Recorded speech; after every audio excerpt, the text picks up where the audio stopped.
Okay, I'm here today to show you how to lubricate a C2 Lasher. Basically, we're going to start on the rear end of the machine. We're going to be using the CRC 336. It's a multi-purpose lubricant and corrosion inhibitor. All right, so I really recommend doing this if the machine got really wet, or a weekly basis, however much you use the machine. It'll keep it running really nice. We're going to start with the vertical. You're going to put a couple drops on the threads on both sides. And you just want to work your lifter back and forth so it gets inside the blocks. All right, and then we're going to do the same thing for the rear lifter. We're going to put a little bit on the thread and let it go up, and then take it back down.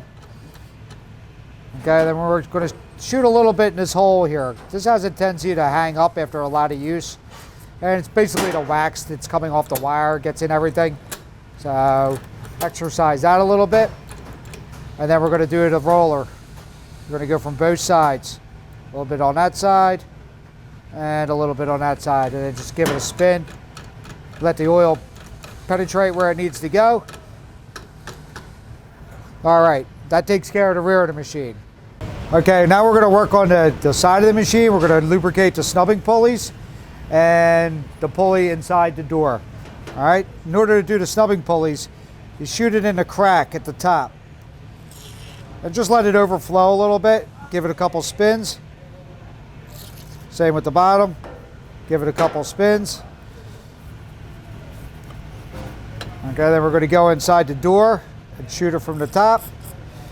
Give that a couple spins. And I'm going to flip up here because I like to do the swing bolt.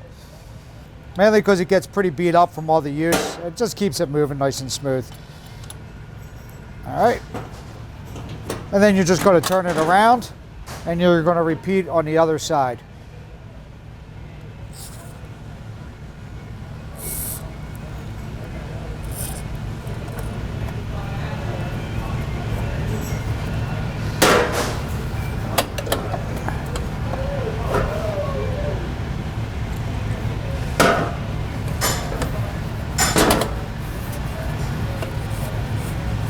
All right, now we're going to flip it up on end, and we're going to do the inside.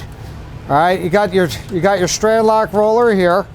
All right, so we're going to give that a couple of drops. Try not to get it on your wheels. You don't want the oil on your wheels. So what I do is I shoot it and then I wipe it off. All right, we got a roller on the front. So we're just going to shoot that in the sides.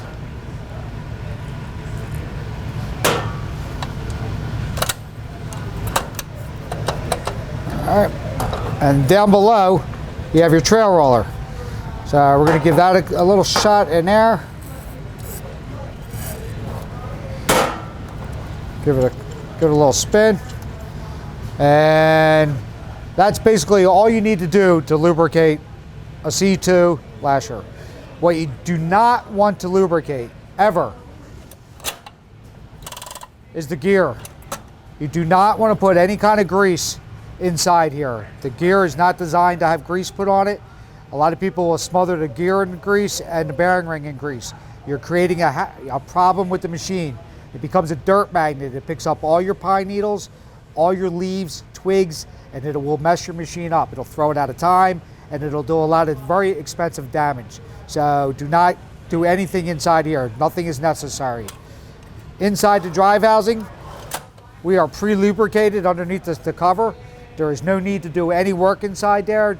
If you do tear the cover off and you feel necessary to lubricate something, use a white lithium grease, like a paste grease, no spray. But unless you're doing work inside, there's really no reason to do it. The grease will stay in there. That's what it's designed to do. And that's how you take care of a C2 Lasher.